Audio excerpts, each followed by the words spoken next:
Alright guys, welcome to another Logic Over Emotion video. In this video, we want to break down a Washington Post article. Now, I plan on doing more of these simply because it is a good idea to kind of evaluate what they are saying on the left, how they are handing out their information, and I find it interesting how they choose their wording in their articles.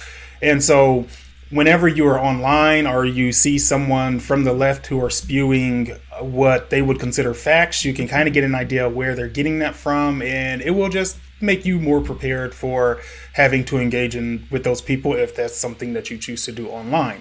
Okay, but anyway, the article that we are going to be covering is Operation Diligent Valor. Trump showcased federal power in Portland, making a culture war campaign pitch. So what I'm already seeing just from this title is that the premise here is that Trump is going out of his way to find a situation in which he can, kind of flexes his muscles a little bit and show that, hey, I can take care of business. And on the contrary, I think that Trump has done very well to restrain himself from sending in the federal troops. He only decided to do this when federal property came into the mix. He took a backseat initially and said, I'm not going to do anything. We're going to let the states handle the protests. And at some point when they just refused to do so, they refused any help whatsoever, Trump said, okay, I'm now left no choice. So let's go ahead and get into this article. Portland, Oregon. As statues of Confederate generals, enslavers, and other icons tumbled from their pedestals amid protests last month, President Trump issued an executive order meant to break the cascade. It enlisted the Department of Homeland Security, created in the wake of September 11th attacks, to protect the country against external threats, to defend monuments and federal property against anarchists and left-wing extremists, who he said are advancing a fringe ideology. And that's kind of true, to be honest. One thing to note in this paragraph here is the fact that when they talked about the statues, they quickly made it seem like everything that came down or that was damaged was of racist descent, which I clearly don't think that is the case. It's trying to paint Trump as someone who wants to protect a bunch of racist statues and other icons from our history, which is also not the case. I view it as him simply protecting our history. Whether you have a personal problem with it or not, that is up to you, but I think it is his job to protect our monuments, our statues, and our history, that be it whether it be racist or not. So let's continue. The order signaled Trump's eagerness to mobilize federal power against the social upheaval that has coursed through America since George Floyd's death. And again, just so untrue. The order signaled Trump's eagerness to mobilize federal power. I mean, come on, if he had an eagerness to do this, then as soon as the protest started, he would have been sending in federal troops. He did not do that. He restrained himself and he left it up to the local governments. So again, information like this, just a flat out lie. And now you can start to understand why the left believe what they believe. He sought to frame and create a culture war, right versus left, right versus wrong, and was taking a stand at the monuments that some viewed as historical homages and many others viewed as symbols of oppression.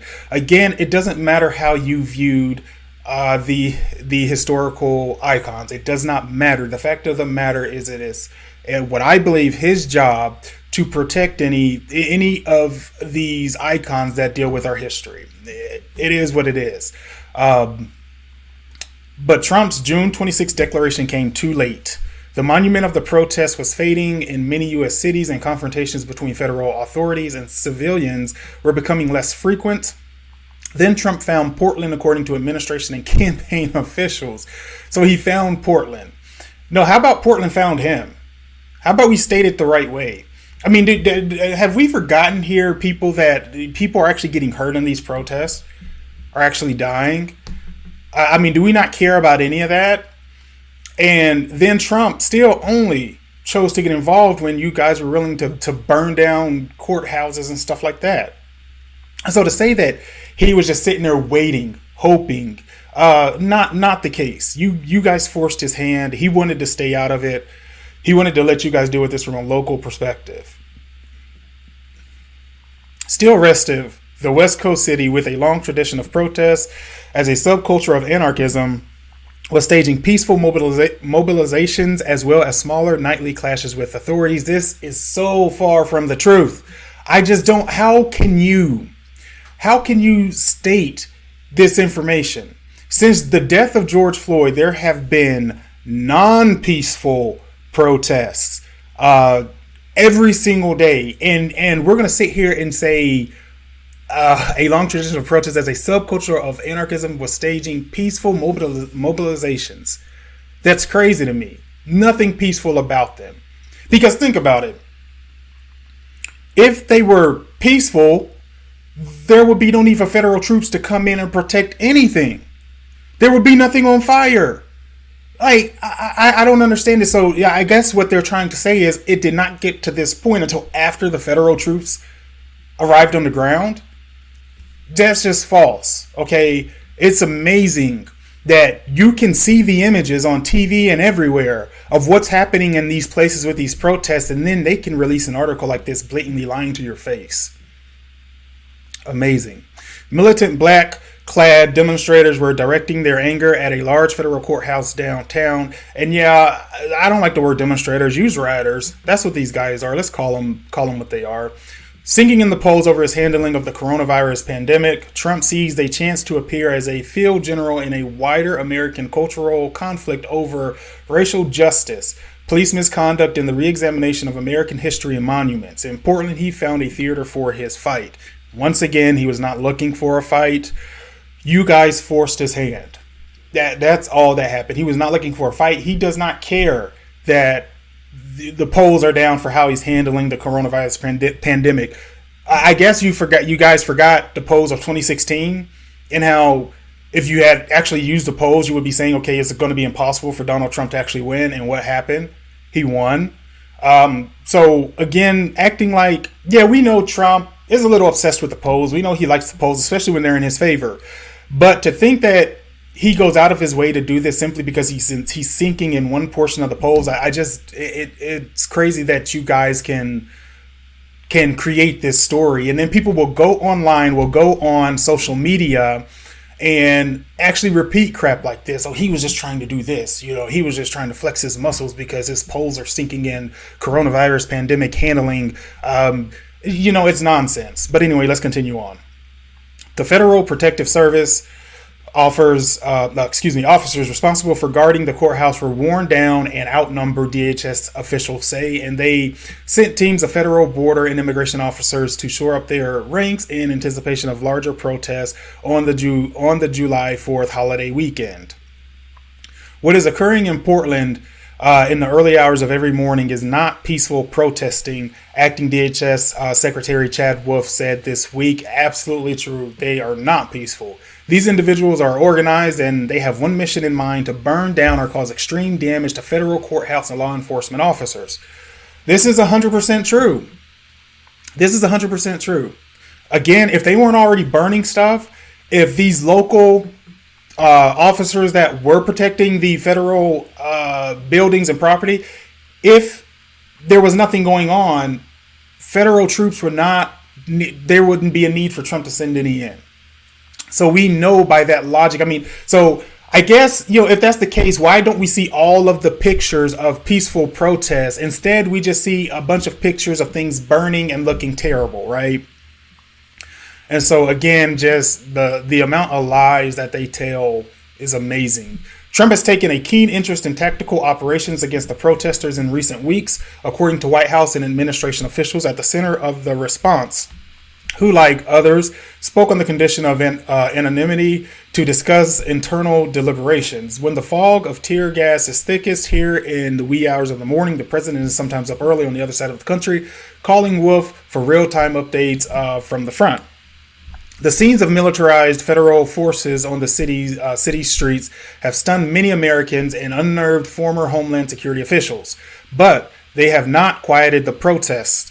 In many ways, the agents and the barricades they have erected have re-energized the demonstrators and have converted the courthouse into a proxy for the Trump administration himself.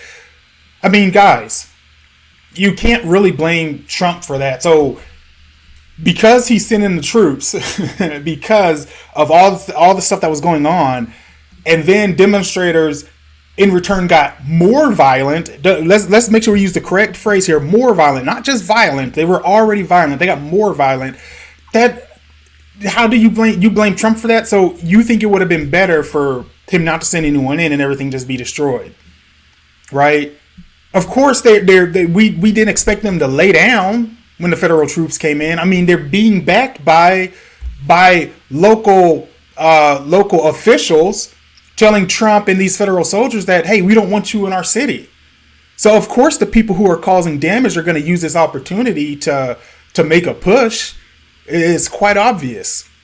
The fortified, battle-scarred building has resembled a beehive on recent nights as protesters prod it with fireworks and other projectiles until a door swings open and federal agents burst forth with volleys of tear gas and stinging munitions. Then they retreat inside. The pattern repeats. Trump's campaign officials say that the president wants to amplify his law and order message to show he is a last bastion of safety for a reeling American public, and that the U.S. cities ravaged by crime and unrest, which also happen to be heavily Democratic, are the right venue. Now, this is a very, very good point here. So what Trump's campaign is actually saying is, look, they're not out looking for a fight. But the reality is, when stuff like this happens, you need a president that is going to come in and take care of business, and that is what President Trump is doing. We don't have people in these Democratic cities that are handling the situation, and because all these officials probably live in gated communities with very nice homes and security, they don't care what's going. They're using this to their advantage, and see if they can make everyone think that Trump is bad and they are good, they can continue to be reelected, and the pattern continues, and these poor souls just are upset and angry at everyone except for the right people, and they should be angry at the people that they voted for. I mean, how are you mad at Trump, anything from a federal perspective, if you're in a Democratic city, many of your police departments, higher ups are also black. Many of these places have black people in actual office, are people who openly support Black Lives Matter and all of these other ignorant movements that we have going on. And then you want to blame, where does it start? How is this Trump's fault? How does it go all the way up to Trump and you skip over everybody who's immediately in front of you that has responsibility in what's going on? It makes no sense to me. Not only are the big city mayors turning a blind eye, they are actively working against their own law enforcement and police forces who want to keep people safe, Trump senior advisor Jason Miller said. The first rule of government is to keep people safe. That's what the president is doing. And if you remember, Lori Lightfoot, this is exactly what happened there. Remember the shooting outside of the funeral home, the drive-by shooting where I think 15 people were killed? And Trump wanted to send help. And instead of taking care of her citizens, Lori Lightfoot just says, no, we don't want any help from you whatsoever. And then you also have people, the leaders in some of these cities, who are acting like children, saying, even if Trump sent someone to help, we would decline and we wouldn't even talk to them. How does that make sense? How does that make sense at all? All right, let's continue. Trump announced a plan this week to deploy federal agents to Chicago, Albuquerque, and other cities where violent crime has spiked. And he later told Fox News that he is ready to deploy 50,000 to 75,000 officers if welcomed by local authorities.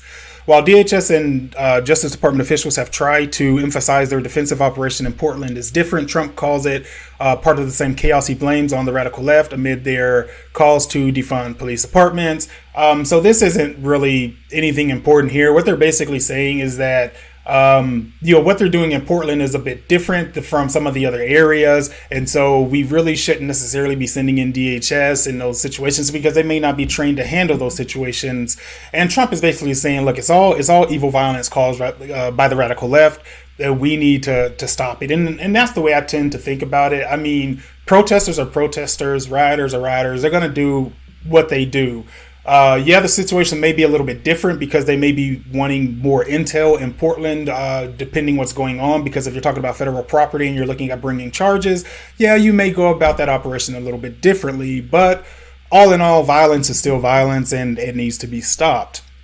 White House officials have been frustrated with news coverage depicting federal agents as aggressors. And on Friday, Press Secretary Kayleigh McEnany opened her briefing with a video montage of mayhem in Portland that segued into toppled statues and damaged monuments elsewhere. The footage was graphic, and Fox News cut away. Yes, if you guys did not hear about that, that is absolutely what she did, and I'm glad she did it, because again, people are acting like these federal agents are coming into these areas and are going out of their way to snatch people off the street, beat them, shoot them with mace and beanbags, and do all this stuff, and that couldn't be further from the truth. These guys are put in place and only engage when they are forced to. When they go to where they are stationed at, and then the protesters come to them. It is not the other way around. And so the federal agents are not at all aggressors. The aggressors here are the protesters. And again, the protesters feel like they can be aggressive because they are being backed by their mayor and by these other officials in their local government, who should be taking up for law enforcement and accepting the federal help, which of course we know they are not doing.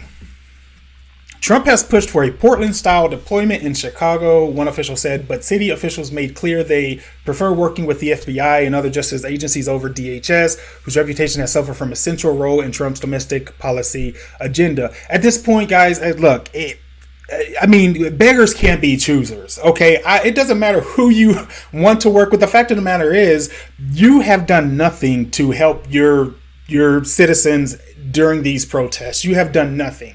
And now that Trump wants to send them to DHS, you're saying, oh, well, we'd rather work with the FBI. Yeah, I mean, you guys understand that every day that this crap goes on, people are hurt, people could lose their lives, your cities are becoming more and more damaged, and you're going to sit up here and get caught over semantics about dealing with one agency over another, when, frankly, I don't think it really matters to you. You just don't want Trump's help. Because anything that will help him be reelected, you don't want to do. You don't want him to be able to say, I helped these cities during this time. That's really what this is about. And it goes to show that you're more worried about your political agenda than the actual people who are in your city. All right. 3.5 years into his presidency, the standoff in Portland is also the culmination of Trump's long-running battle against jurisdictions whose sanctuary policies have undermined his immigration agenda. The president's use of slightly trained Homeland Security agents in a domestic policing role was preceded by his willingness to employ a show of force along the Mexico border to stop migrant caravans. In a meeting last week with advisors, Trump said that he said that what has been happening in the nation's largest city is ridiculous and that something has to be done about it, according to a person who attended the meeting but was not authorized to publicly discuss the strategy session. All right. So I don't think there is a point in really going further in this article.